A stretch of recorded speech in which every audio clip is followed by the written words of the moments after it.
here I have an HS82R hedge trimmer.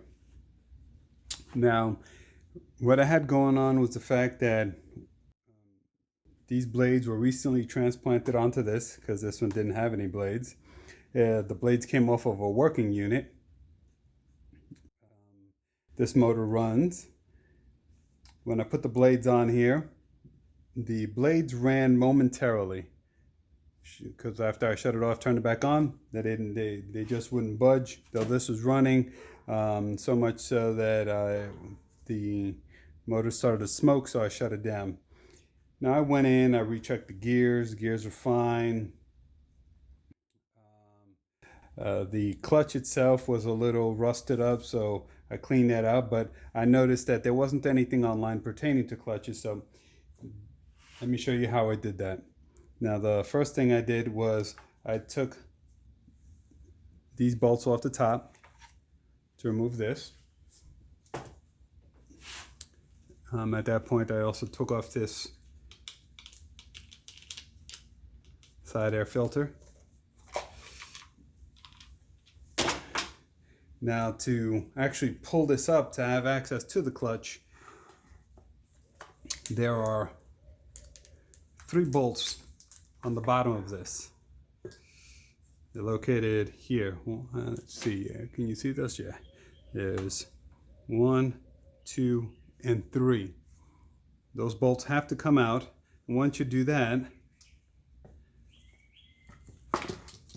this top half lifts right out. All right.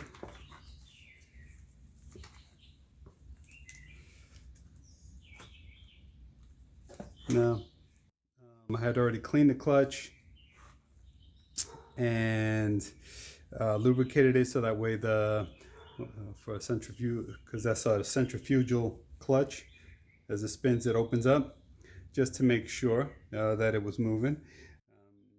Also, the drum itself was a little bit rusty, so I buffed that out a little bit.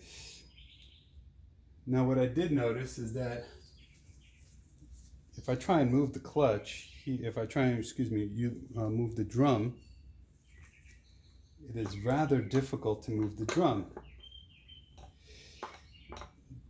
Now, if you can see the blades are a little bit hard to see. That's all. There's a lot of black tar on here, sap. So I'm gonna clean that off, see if that makes any difference, and it starts to loosen it up. Because I'm sitting here turning this drum, and those blades are having a hard time. I actually started doing it on the far end. I'm gonna continue all the way down, and then give it another go and finish up this video. Hopefully that's it. All right, so I finished cleaning these up.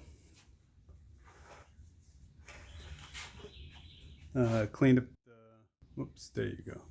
I finished cleaning these up and taken a lot of the black sap that was on there, and lo and behold, that was not it.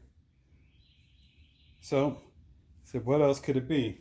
So decided I am going to head back over to where the gears are and take another look there, though I didn't find anything before. Now, I've actually already done the work, but put it back together so that way I can step through what I did. All right, put that there. Flip this over to the side because I wanted access to the drum so I could spin it, but at the same time I also want to see the gears in play. So let's see if I can get this back to the way it was before.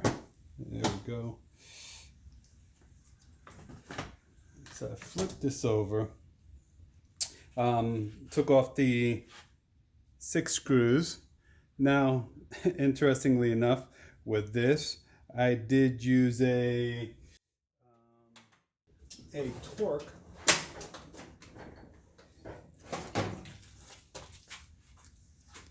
use the torque wrench for it.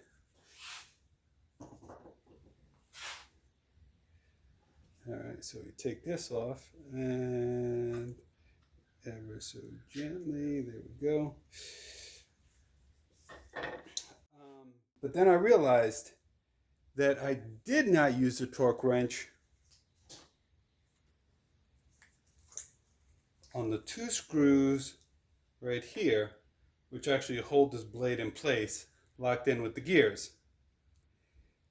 As soon as I loosen those up, now, lo and behold, I'm actually able with my hand to move the blades without any problem. The drum is loose and turning correctly, and it looks like it was just the fact that I had over tightened these two screws right here, 1 and 2.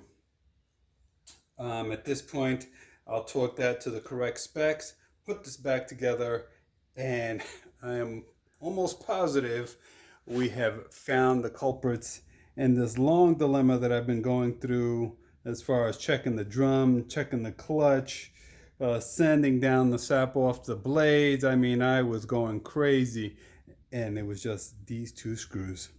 I'll put this back together and take it for a test. All right, now that I have this put back together, let's give her a crank. And let's see if those blades start spinning for us.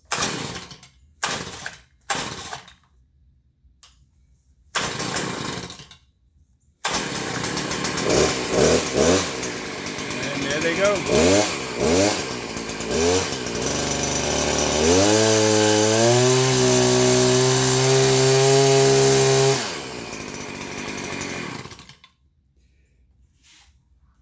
So it looks like it was basically just a couple of screws right underneath this plate. A little too tight, and that caused the issue, caused the clutch to slip compared to grab. And as soon as those were loosened up, we're good to go. Thanks for coming along on this journey of mine.